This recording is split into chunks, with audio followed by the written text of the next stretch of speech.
Привет, я Денис, А я Аня. и это наша смена. Подкаст, в котором мы исследуем, как родительство встраивается в жизнь современного человека. Активного, интересующегося, живущего человека. Ань, расскажи, пожалуйста, как тебя поменяло вообще родительство?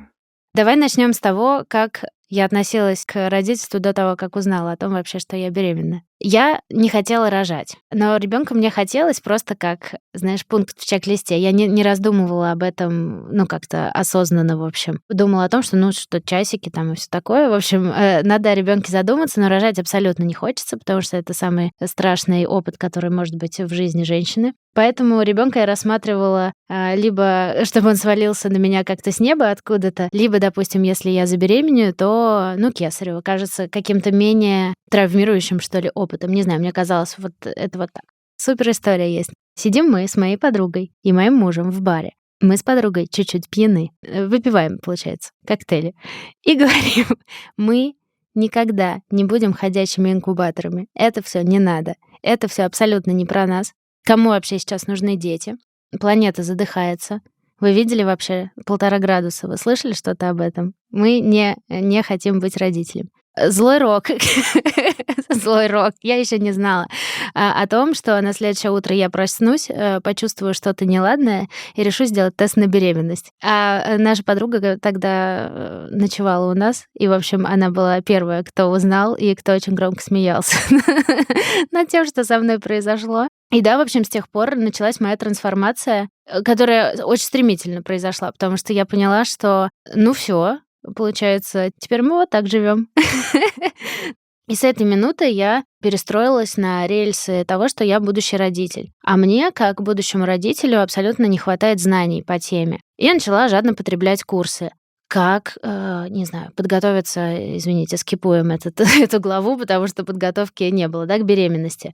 Что такое беременность, как она протекает, как вообще ее прожить. Роды. Роды страшно, больно, невыносимо и так далее. Этого хочется избежать. Когда ты беременна, родов хочется избежать. И изначально я думала, что я хочу кесарево, я вообще не хочу все это грудное вскармливание, просто потому что я не знала, как это работает. Скажи мне, пожалуйста, как Максим к этому отнесся? Так же, как и я, пожалуй, угорел, а потом понял, что ничего не знает. И всю информацию, которую потребляла я, потреблял он вместе со мной. Кстати, интересный факт. Я вчера послушала один подкаст с вовлеченным отцом, который сказал, что, как ребенка, иногда надо просто ремнем его, а то он не понимает. И я у Макса спрашиваю, слушай, а ты в какой момент понял, что ремнем детей бить не просто не надо, а что это вообще за жесть? И Макс сказал, что как только Киру увидел.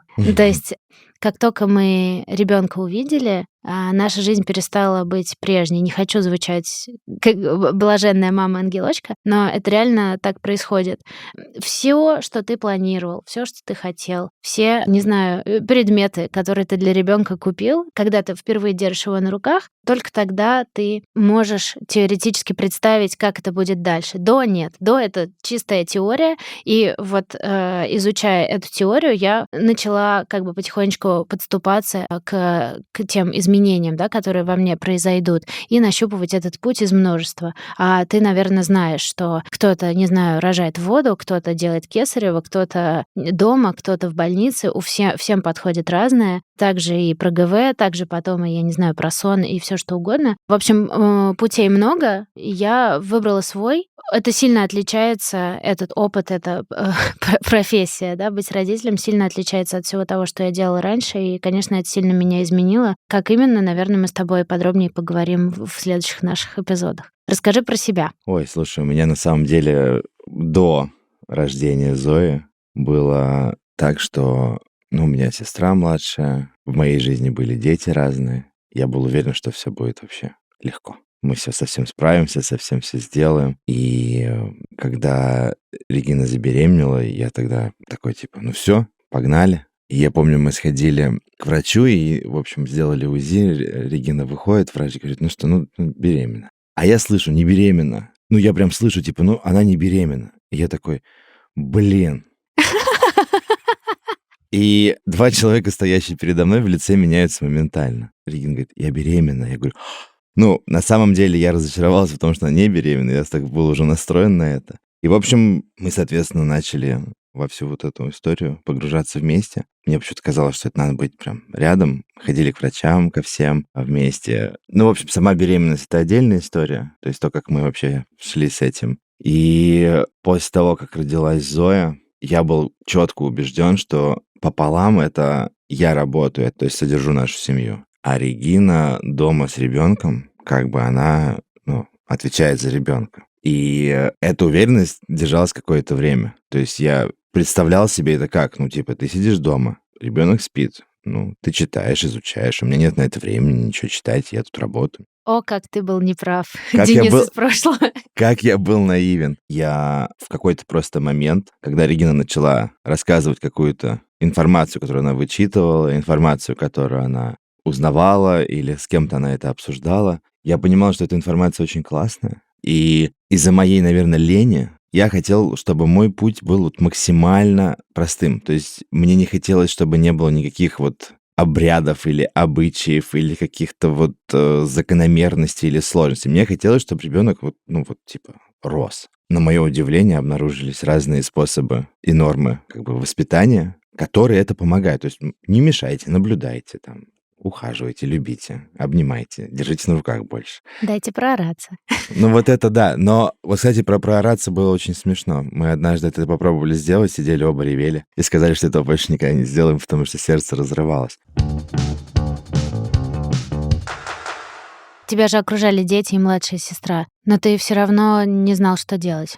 Я никогда на самом деле не присутствовал при настоящем ребенке вот 24/7. Потому что вся прелесть и вся трансформация с детьми происходит вот это вот постоянство. Когда нельзя сбежать, когда нельзя сказать: ой, нет, сегодня я не приду, шумный какой-то. То есть вот это вот ты уже не говоришь, и это происходит как бы момент такой, что у тебя это нормализуется, и ты начинаешь как-то искать в этом всем какую-то правду или какую-то для себя истину. Как не поехать, как там, типа, ты уже не спишь, и, типа, что делать? Все советы из серии: ой, знаете, ваш ребенок пока спит, а сами поспите. Они не работали, потому что, типа, ты перевозбужден уже, ты весь уставший. И вот когда я понял, что я нифига сам не догоняю, то есть вообще не понимаю, что происходит, тогда вот начались тоже какие-то книжки, начались какие-то попытки самостоятельно тоже разобраться, чтобы, так сказать, нагнать. Потому что очень хотелось также присутствовать, также участвовать. Но, оглядываясь сейчас назад, я могу сказать, что до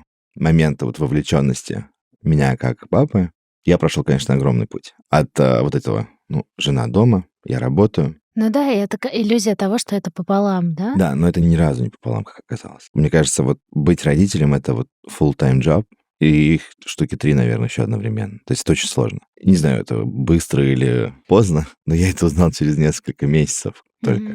То есть не с самого первого дня я считал, что все. Не, я был уверен, у нас были какие-то ссоры, мы обсуждали это. Ссоры из-за чего? Ну, ссоры звучали как типа: я устаю, мне тяжело, там, я не знаю, что мне делать. А я сидел на работе, говорю: слушай, у меня тут тоже постоянно какие-то конфликты, постоянно какие-то выяснения отношений, мне тоже тяжело.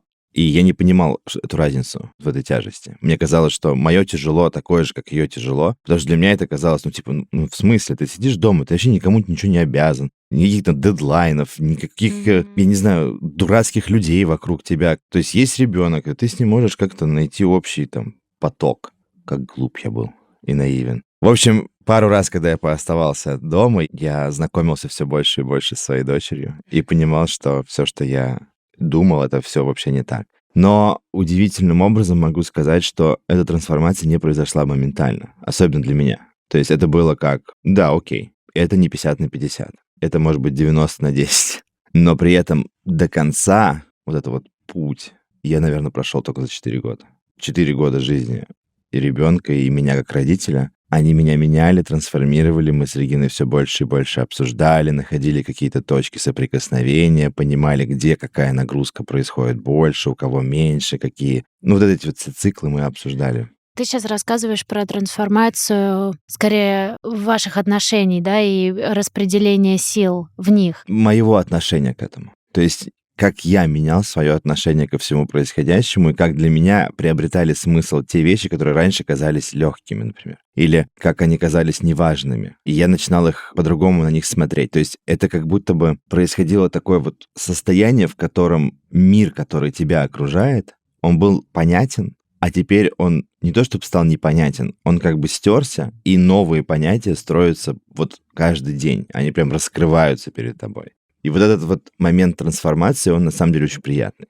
Я бы это назвал так, что тебя это больше наполняет, чем опустошает. Вот с кем бы я ни говорил, что типа вот, сколько у тебя дел, вы там вместе, вы постоянно там ребенок, у вас все это, никуда не выйти. Вы, наверное, все опустошены. Не, мы измотаны, правда, мы уставшие, но мы настолько полны. То есть вот эта полнота, когда ты находишь в себе новые смыслы, она тебя наполняет. Вот это удивительное контринтуитивное состояние просто превосходное. Я тебя слушаю и понимаю, что у меня точно так же это произошло, и мы точно так же истощены, да, но при этом ты находишь какой-то вот этот... Комфорт. Ну, комфорт — это не совсем то слово. Какой-то покой. Что бы ни произошло, у тебя есть дом, в котором тебе прям офигенно, потому что там есть твой ребенок. Во-первых, я поняла, что такое любовь. Настоящая и какая-то безусловная, да, как говорят. Она там не пришла сразу, не обрушилась на меня, вот как только я там взглянула в глаза эти темно-синие мутные глазки вновь родившегося человека.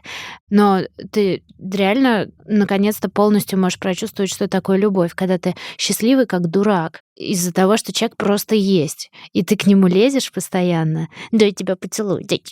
Просто вот как все вот эти раздражающие бабушки и тетки на днях рождения. И ты просто тискаешь эти щечками, скачешь. Короче, ужас. Это страшно. Мне не казалось никогда, что мне будет комфортно стать таким человеком. И как будто я ощущаю это даже сейчас. Я это говорю, думаю, блин, я звучу, наверное, не как крутая девчонка, которой я была раньше. И это очень стрёмно принять, научиться себя в этой новой роли вот так вот, да, воспринимать и уважать. У нас вообще было смешно, когда Регина забеременела, мы были уверены, что... Ну, у нас там... Мы знали, что Зоя родится в декабре, и мы были такие, сейчас родится, уедем на моря зимовать, Зою оставим с бабушкой, что она там маленькая, ей вообще ничего не надо от нас, смесь все есть. Начали договариваться с бабушками. Бабушки на нас смотрят, такие, вы что вообще? Подождите. И для нас это было такое, знаешь, когда Зоя родилась, мы такие... Чего? Какие моря, Какие да? моря вообще? Тут просто пожар. Какие моря? Тут вообще как ты расстанешься, как ты бросишься? Я помню, мне Регина пишет, Денис, все, я больше не могу. Она в роддоме, мы переезжаем, я там собираю мебель. Она говорит, я больше не могу. Я говорю, а что случилось? Она говорит, ну тебя же Зою уводят же на ночь-то. Она говорит, вот как раз в этом вся и проблема, я больше не могу, она там орет. И Регина, короче, встала, пошла за ней, говорит, верните мне ребенка, мне вообще пофигу, а вы что там творите? А у меня, знаешь, забавным образом происходила следующая вещь. Какая-то внутренняя такая уверенность, что вот я ее защищать буду всегда. Вот знаешь, типа вот все, я вот большой медведь, знаешь, такой, который типа вот... И мне, когда Регина это говорит, я думаю, несправедливо. Я говорю, а где, а что там? Ну, короче, но при этом я такой думаю, да, подожди, расслабься, уже завтра с утра возьмешь. Ну, то есть у меня как бы борется между вот этот вот рациональный защитный механизм и вот этот вот рациональный мужчина, который, знаешь, отдохни лучше, тебе нужно о себе позаботиться. Знаешь, сквозило с утра до вечера. Регину это дико бесило, конечно. У нее там связь, у меня этой связи нет. Я совершенно по-другому на это смотрю. Удивительный момент. Я никогда не думал, что родительство меня сделает там, скучный чувак. Для меня было как бы родительство, это типа что-то, что вот, наоборот впишется в мою жизнь. А оказалось, что я скучный чувак стал. Нет, ты не скучный чувак, но просто у тебя не было таких ожиданий, потому что роль отца, как мне кажется, у нас чуть-чуть другая. Отец — это тот, кто пошел поработал, пришел вечером и так за щечку вот так вот потрепал, да что, сынок? Да. Ты выигрываешь. Поэтому ты не мог себе представить... Наверное, да, кстати. То есть я думал, что все будет класс. Она вырастет, там пойдет в школу, потом как-то уже в университет, и когда-то там она денется. В общем, для меня это было как, знаешь, хоп-хоп, продакшн. Все было не так. Вот прям не так. Но одновременно с этим это то, что хочется исследовать, да, потому что то, как я смотрел на вещи, и то, как оно оказалось в реальности, То есть как будто бы нас к этому никто вообще никогда не готовил. Ну, то есть нам родители показывали один пример, и отчасти многие там люди, которые находятся в терапии, они смотрят на это как вот я сделаю все так, как вот было наоборот вообще. Вот я прям наоборот буду делать. То есть это не показательная какая-то штука, потому что наоборот тоже надо найти. Типа, как не сделать. Ну да, понятно, есть какие-то моменты, которые ты точно знаешь, что ты делать не будешь, но ты не знаешь, какие ты будешь делать. Вот в этот момент у меня прям сформировались моменты, которые я делать никогда в жизни не буду, потому что мне они не нравились. А что я буду делать, я не знаю. А знаешь, как я решала этот вопрос для себя? Я сразу обратилась вот к всяким знающим людям. Эксперты, психологи детские, педиатры и так далее. Я решила, что я все изучу вообще по максимуму, все книжки возможные этого мира прочитаю и хотя бы выберу, да, каким путем я пойду, потому что я точно так же, как и ты, просто абсолютно не знаю. И я не понимаю, как справляются люди, которые, ничего не знали, не читали и не изучали. Ты просто ничего не знаешь. А как мыть, а как кормить, а как там что, да, просто базовые потребности своего ребенка ты не знаешь, как их удовлетворить. Не говоря уже о том, что это самое простое, да, и понятное, да, базовые потребности. Дальше уже там идет и развитие, общение, не знаю, чувства, эмоции. Интересно. Потому что, наоборот, как раз-таки, как держать ребенка, как мыть, А ты знал, как да? все менять. У меня это как-то, знаешь, оно в конструкции моего представления работало. Я вот не знал о том, что с ним делать. Вот у меня появилась такая штука, что, наверное, даже не сколько у меня, сколько у Регины, потому что тогда она прочитала книжку «Как любовь формирует мозг ребенка». И вот эта книжка взорвала вообще мозг. Просто потому, что ты понимаешь, что, подождите, этот человек, он как бы не сам по себе вырастает, а ты как бы его формируешь. И, соответственно, твои действия — это как бы невидимые такие руки, которые лепят этого человека. Которые очень видимые становятся в один момент. Просто капец. И ты понимаешь, что у этого ребенка вообще...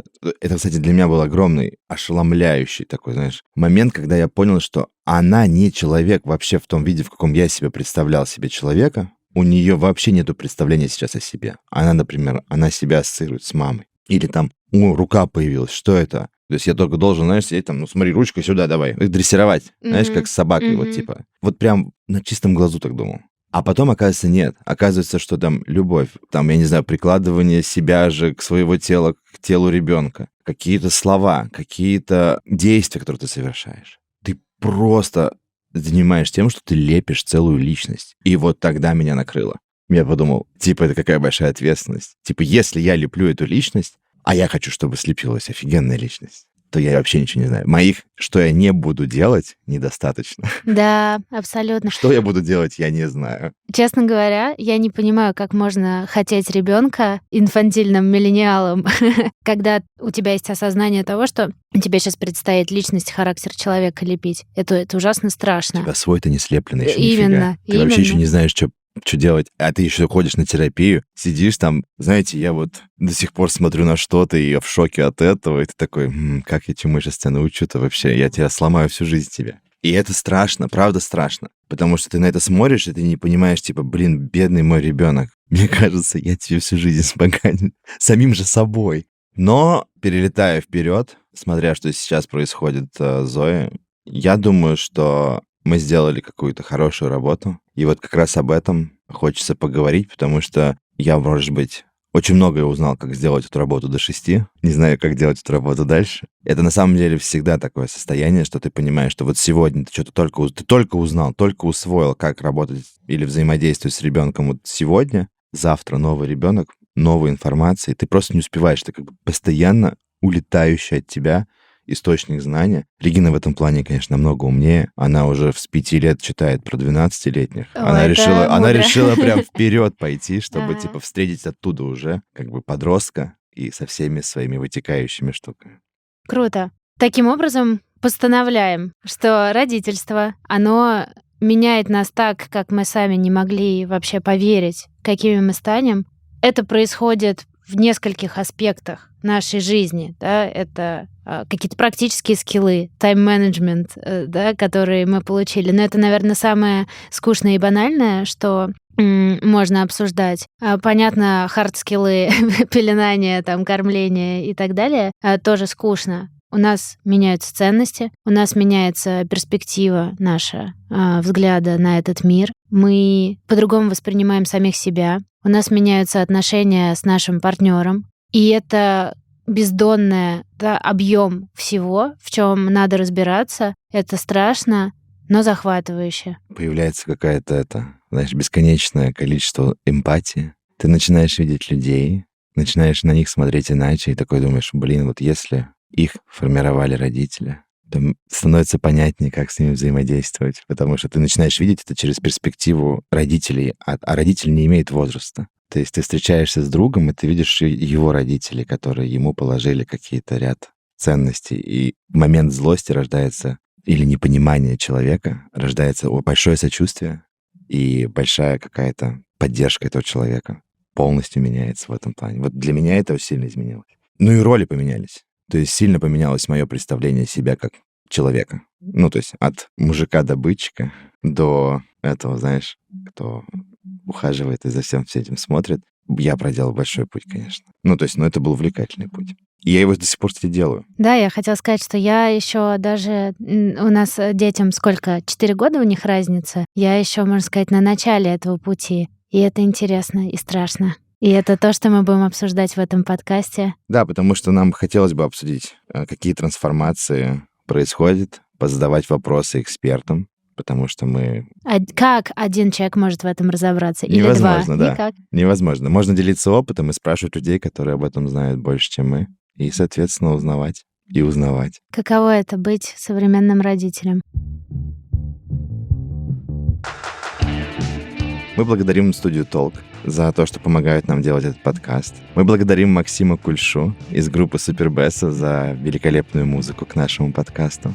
Мы благодарим художницу Машу Королёву за крутую обложку. Мы благодарим всех-всех. Мы благодарим наших родителей, которые сделали нас такими рефлексирующими ребятами. И, конечно же, наших детей, которые наш источник вдохновения и причина нашей трансформации.